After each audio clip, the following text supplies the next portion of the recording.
Hello readers, it's Sasha, and today I am going to be filming my introduction for my Educate Yourself reading vlog for bipolar disorder.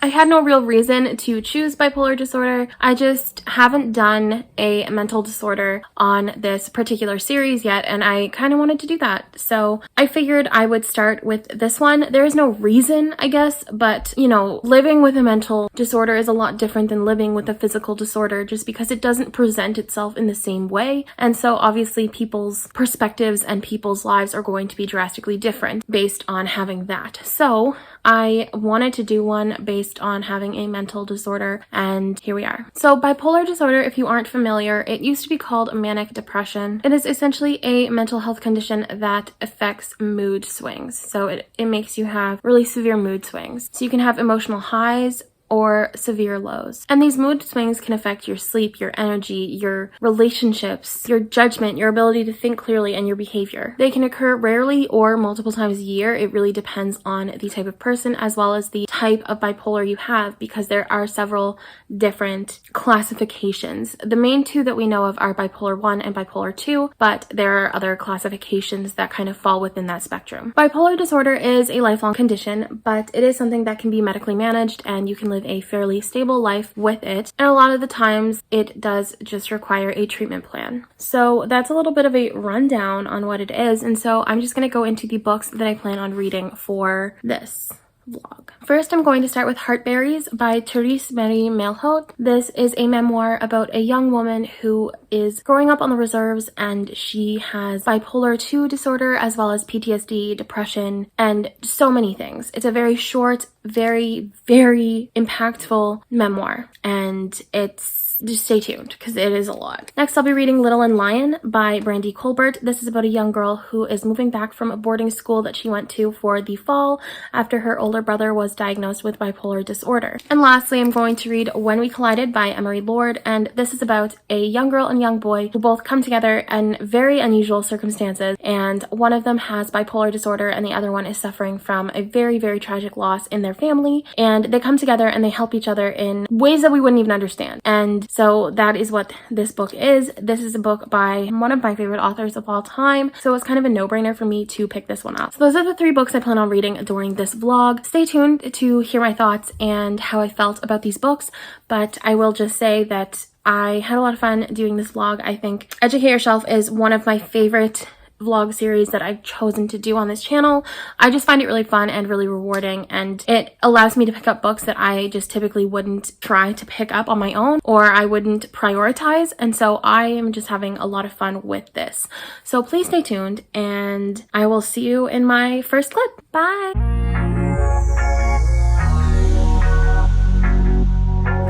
Hello, we love this vlog style where I'm just starting every single vlog in the car. We love to see it. So yeah, I am about to start the first book for my bipolar disorder Educate Yourself reading vlog. I spent a lot of time studying different psychological disorders as a psychology and sociology student. However, I hated that degree so much, so a lot of the stuff that I remember probably isn't accurate. A lot of the things that I know probably aren't correct. So I'm hoping that this will give me a bit of an understanding on the different types of bipolar disorder, as well as a little bit of an inside look. Even if they don't, it's going to be nice to have some representation in my shelves. So the first book I'm starting with is Heartberries. You cannot see that. Wow, that glare. Heartberries by Therese Marie Melhout. This is a very, very, very short autobiographical memoir about a woman who is living on reserves as well as being diagnosed with PTSD and bipolar, I think it was type 2? Yeah, bipolar 2 disorder. I don't usually read stuff like this. This isn't something that's in my typical genre, but sometimes when I'm doing these Educate Yourself reading vlogs, sometimes I do feel like just putting YA books isn't really doing much for it. And I'm not saying like I'm gonna stop reading YA, because the other 2 books in this are YA, but sometimes it's nice to have a little bit more of a mature look at something. So I did decide to do this autobiographical book just because I do feel like it will have a bit more of what I'm hoping for for this, and I'm hoping it gives some people some recommendations as well. So I'm at work right now. The plan is to start this tonight at work. Probably I had to call in sick yesterday because I was really sick with a cold, but I do know that the past couple days here have been absolute hell, and literally everybody has been like dying as they leave their shift. So I don't know what tonight's gonna bring. I might not start it tonight. I might end up starting it tonight when I get home from work, but I just wanted to give like a heads up, like I will be starting it at some point, and I'm going to be updating you guys 50% of the way through. It is a very short book, so you guys should be hearing from me probably tonight or tomorrow, just talking about some of my thoughts and how I feel. I won't be rating this because I don't think it's fair to rate nonfiction. Nonfiction is a type of genre that I just won't rate. I don't know, there's just something about it for me that I can't do it, so I won't be doing that, but I will be telling you guys my feelings. So without further ado, stay tuned to know my thoughts, and then stay tuned to know more of my thoughts from more books. Bye! I am 50% of the way through Heartberries by Therese Marie Melho. I'm sorry, I don't know how to say the name. However, I don't typically read nonfiction. I said this when I first started. Nonfiction is something that for me is very usually boring, to be perfectly honest. And I feel like such a grown-up because I'm really liking this. And I don't rate nonfiction. Especially autobiographical nonfiction, I don't feel like it's my place to rate somebody's story. However, I am really loving this book. The prose is beautiful, like stunning prose. Like the writing is just incredible. Like I don't know what to say other than that. And I feel like this does get a little bit deep, and it's not just about the bipolar disorder. It's pretty much like a letter to an ex-partner of the author who kind of manipulated her and used her and made her feel really bad for her bipolar disorder. So it's essentially to him, just a letter to him the whole time. And I really do genuinely like this. I'm probably going to finish it today. I anticipate doing that because it's really good and it's a very short book. So I'm really loving it. I think it's a great story. I think I would recommend this to anybody who's looking for just a really short autobiographical story. It's really great. And there are so many different like analyses that you could do with this book. Like you can do so much in terms of like writing. Like somebody could make an entire thesis like on this book. So there you go. But that's all I have to say for now. I just wanted to update you guys and say that I was 50% of the way through, and I'll update you guys when I'm finished. Bye. So I have officially finished Heartberries by Therese Marie Melho. Although I did read this in a pretty short amount of time, this isn't the easiest thing to read. There is a lot that is unpacked in this story, and it's so much more than just a memoir, an autobiography. It's a letter to those who have wronged her in some way in the past. And it kind of takes a while to really dive into the writing style because it's very dreamy, it's very lyrical, it's very beautiful, but it's also very heavy. And at times it does feel a little bit disjointed. So it does take some time. Like I usually read like 50 pages at a time. Like if I set myself some time to read, that's usually the goal I have. But for this, I felt like I had to take breaks after 30 pages pretty much every single time I was reading because I needed to decompress myself and kind of refocus my energy. So there was that. This is a really brave memoir. I feel like Melho makes some pretty brave confessions here. This kind of strips back the layers. So when we first read the description, it is about a young Native woman who has bipolar 2 as well as depression as well as PTSD, but it is so much more than that. It's a memoir about this woman, and yes, she is a Native woman. She is a woman. She has bipolar 2. She has PTSD. She has depression, but she's also a survivor of many different forms of abuse. She's a survivor of an eating disorder, and she is a survivor of self-harm. So she's been through so much. So there's a lot that we learn about her. We learn about an affair that she has with a professor. We learn about her marriage that she had as a teenager that fell apart. We learn about her time in a psychiatric hospital. We learned so much in such a short amount of time. And a lot of the time, what she's doing here is she's making observations of different parts of humanity. Like she's making observations of men, of Native people, of white people. And some of the ways that she described things was so profound and so beautiful. I needed to kind of like take a moment because it was really beautiful. Like it was really well done and really beautiful, and I loved it. A lot of the times though, this book, the writing did kind of go away from what we were kind of focusing on, and there was kind of like I don't know how to describe it, but the author was very clearly writing from a place in her heart, and sometimes it did feel like we veered more towards something completely different than what we were originally focusing on. So that kind of felt a little disjointed, like I did mention in the beginning of this little talk, but that's okay. You know, sometimes I was happy to be back on track with what we had, but that's okay. And I also really didn't understand a lot of the metaphors that were used, but I'm not a very like artsy person. I'm not a very like analytical person when it comes to like books and this kind of thing. So I don't think that's really a fault necessarily of the author. I'm just not that smart when it comes to this stuff. So there were some metaphors where I was like, cool. So that was a little bit difficult, but oh well. This book is very small, but it's very impactful. It was a really great way to start my reading month. I feel like I was nervous going into this. I was nervous with this book because I don't, like I said, go toward nonfiction, or especially autobiographical nonfiction. It's not something I typically gravitate toward. But that's part of the reason I love doing Educate Yourself so much, is I want to start pushing myself out of my comfort zone and reading more things that might make me uncomfortable and might make me question some things. I'm really, really, really thankful that I read this book. I recommend this to people. I did put the book trigger warnings on booktriggerwarnings.com because there are a lot. It is a very heavy book. So if you are going to read this, I do recommend going into this kind of with that understanding that it's heavy. It's going to be hard to read. You might want to intersperse it with something a little bit lighter and a little bit fluffier, like maybe put some Christina Lauren in there, because this is heavy and it's a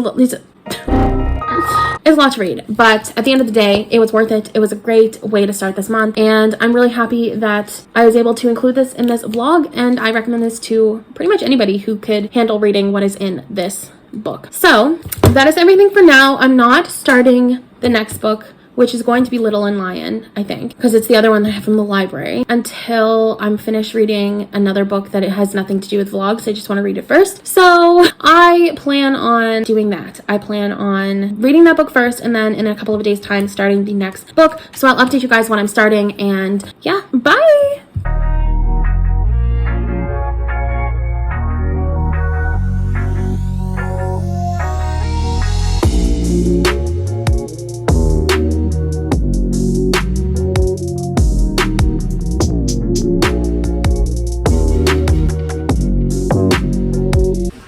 Just getting ready to start Little and Lion by Brandy Colbert. I'm really excited to start this. This is my first young adult of the month so far, and I'm ready for it. So I will update you guys 50% of the way through, but I already gave you a synopsis, so I'm not going to go into detail on what this will entail. But I am off today, so I'm hoping to get a good chunk of this read, as it is Labor Day in my province. So without further ado, I'm going. So I am 50% of the way through Little and Lion by Brandy Colbert, and I'm enjoying it to a degree. Like, this is a good book. It's easy to read. It's easy to get through, but overall, it's not my favorite book I've ever read. Right now, I think it's probably sitting at a 3.5 stars, but I guess what I'm trying to get at is that I'm not the biggest fan of the way that they're discussing both the mental health, aka the bipolar part of the story, as well as the sexuality part of the story, because we do have our main character, Suzette, and she thinks she's bisexual, but she's really not sure. And her brother, Lionel, has been diagnosed with bipolar too. And I'm not a fan of either of the ways that this is being explained to me and this is being described. It's definitely not my cup of tea, but overall, like, it's not a bad book. I guess I'm just kind of waiting to see how I feel about it. But I do plan on finishing it tonight or tomorrow, but that is kind of the plan that I'm at right now. I guess we'll see how this goes, but overall it's not awful. It's not my favorite book in terms of the representation and the way that these things are being kind of talked about, I guess. So we'll see what happens. There is a lot going on, so I'm hoping we have a conclusive ending, but I guess we'll see. So that is everything for now. I will talk to you guys a little bit when I'm done. Bye! Hello. So I finally finished reading Little and Lion by Brandy Colbert, and I decided to settle on a 3.5 out of 5 stars. This book had a lot going on, and at first when I went into it, I didn't think that it was going to try to tackle so much. And, you know, I was surprised, both good and bad, at how it was handled. I like a lot of the characters. I thought the characters were interesting. I especially liked the mom and the dad of our two main characters, Suzette and Lionel.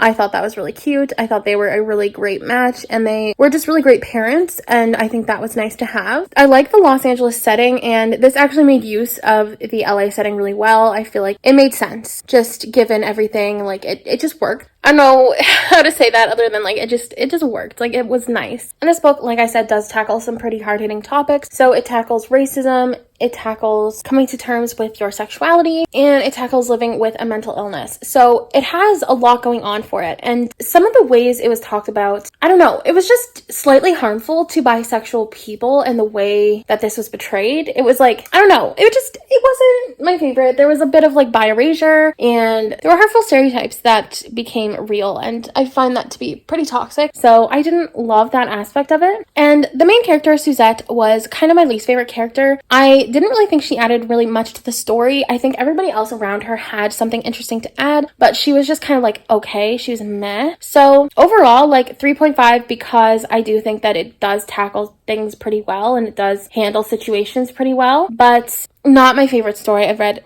for sure.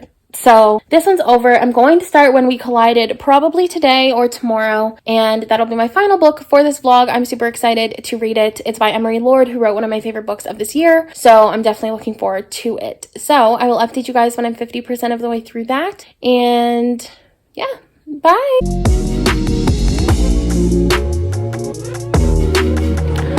I am halfway through When We Collided by Emery Lord. I started it today. I'm halfway through. I am flying through this. I love this so much. I love Emery Lord's writing. There's something about her writing that truly grips me and makes me just want to keep reading and keep reading. I'm having so much fun with this. I love this book, and I am having a lot more fun with the way that this particular bipolar disorder is being portrayed as opposed to the other young adult contemporary I read. I'm having a lot more fun with this, and I feel like this one it's different. Like there are a lot of different aspects to it, but this one seems a little bit, I don't know, on one track, I guess I could say. You know, they're not trying to figure out everything about themselves and their identities. They're literally just navigating grief and bipolar disorder. And it's something that I find that Emery Lord does really well. She writes high school relationships so well, but she writes them with an element of grief. The Start of Me and You had grief. It focused heavily on grief, and this focuses heavily on grief as well, and I find that she does such a great job with that. Like, I genuinely could not picture a better person to write this type of story. So needless to say, I think this is going to be my favorite. It's sitting at 5 stars right now, and I am just like, there were moments where I literally felt like pure giddy. Like, I was just so happy, and there are moments where I'm just like, I know this is gonna come crashing down, but it's so good. Like, it's so good. So I'm just really enjoying my time reading it, and it's so good. So I plan on getting to page 200 tonight and then going to sleep because I'm tired as hell. But then I'll probably honestly finish it tomorrow, at the latest Saturday, but like, I feel like I'll finish it tomorrow because it's so good. I'm having such a fun time reading it, and I feel like it's so good. Like, it sounds so dumb, but like, I genuinely feel like it's so good. So I'm really hoping that it kind of keeps on this upward trajectory, and I will update you guys if my thoughts change or anything like that. But other than that, I will update you guys at the end when I'm finished. And you know what? I think what I'm gonna do is kind of stop it here, and then I will cut to my end scene where I go over all the books and which ones I liked better and my reasons, so that there's a little bit of suspense to see, you know, did I actually like this one the best, or, you know, is it fake? Like, is it all fake? Am I just lying to you? And do I actually hate this book? Is it actually 1 star? I don't know. So maybe that's what I'll do instead of updating you guys when I'm done. I think I'm just gonna cut to my end scene now. So I guess you'll have to stay tuned.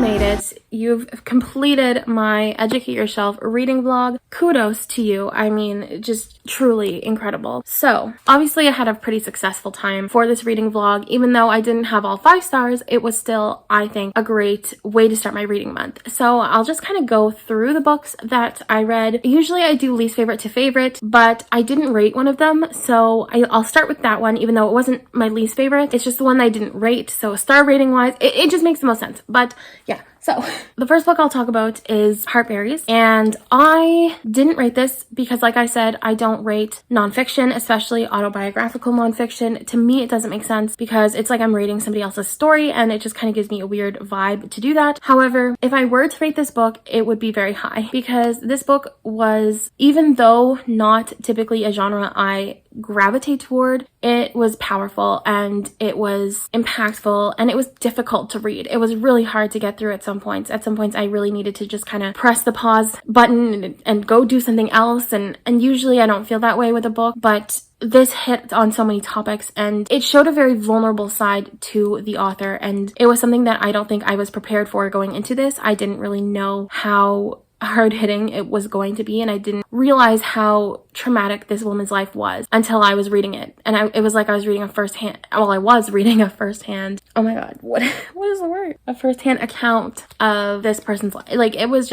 a lot. And I don't really know what else to say about it other than I absolutely loved reading this, although it was really hard. So please go check booktriggerwarnings.com if you are feeling like wanting to pick this up. And I definitely do recommend interspersing it with something a little bit more lighthearted and fun, just because it's a lot and it can really get you feeling some sad things. So that was the first book. And then in terms of like star ratings and my experience reading as a whole, I would probably say Little and Lion was my least favorite, but I ended up giving it a 3.5 out of 5 stars. Still not a bad rating by any sense of the word, but for me, this book took on too much. There was so much discussed and so little resolved, I guess would be the best way to put it. This book was only 327 pages long, and I feel like if you're going to make a book that short, pick 1 or 2 things to tackle. You know, don't try to choose every single problem that, you know, society faces these days and throw it into a book. It didn't work for me in the way that I think Brandy Colbert had been anticipating it working for people. However, I do know that this book works for a lot of people, and a lot of people felt very seen in this book because, you know, we deal with the topic of racism, we deal with the topic of bisexuality, and we deal with mental disorders. And this was a book that really, like, it made some people feel seen. Like, some of the reviews I read were really powerful, and that's so good. Like, I'm really glad that some people read this and felt seen, because there's nothing more special than reading a book and connecting in such an emotional way. But for me, although the only part that I can really relate to is the bisexual aspect of it, I wasn't a fan of how it was portrayed because there were some pretty harmful stereotypes that were, you know, brought to fruition in this book, and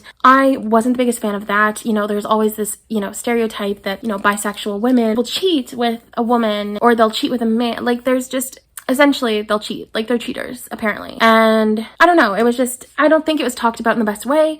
However, it did help a lot of people who were suffering with a mental health disorder or with a sexuality crisis or with racism.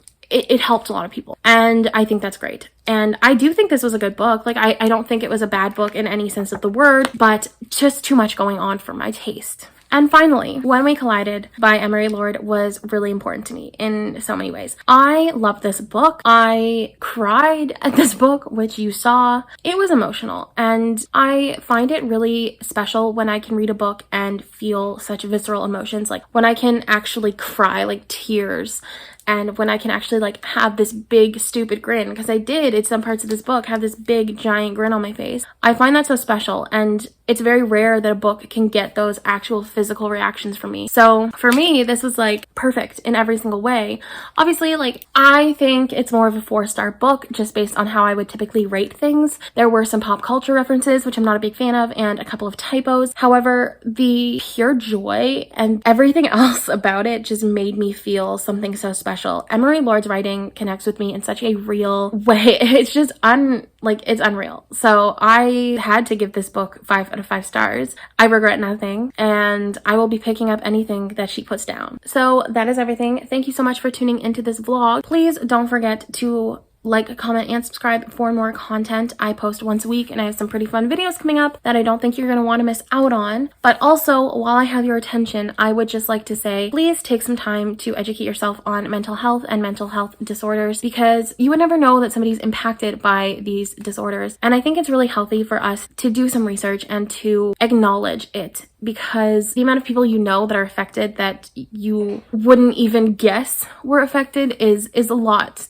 There's a lot of people. And I think it's important for us to stay educated about not only physical things that we can see, but things that we can't see, because brains are fascinating in so many ways. They're so elastic and they're so different. Just having one synapse crossed with another, like, it can change the entire way that somebody's brain works, and it can cause these little things that we wouldn't see and that we wouldn't physically witness, but that are there and are very real. And so I do encourage you guys just to learn about something, whether it's bipolar disorder or whether it's another mental health disorder. I really encourage it. So that is all I'm going to say. And like I said, thank you so much for tuning into this vlog. And until next time, bye readers.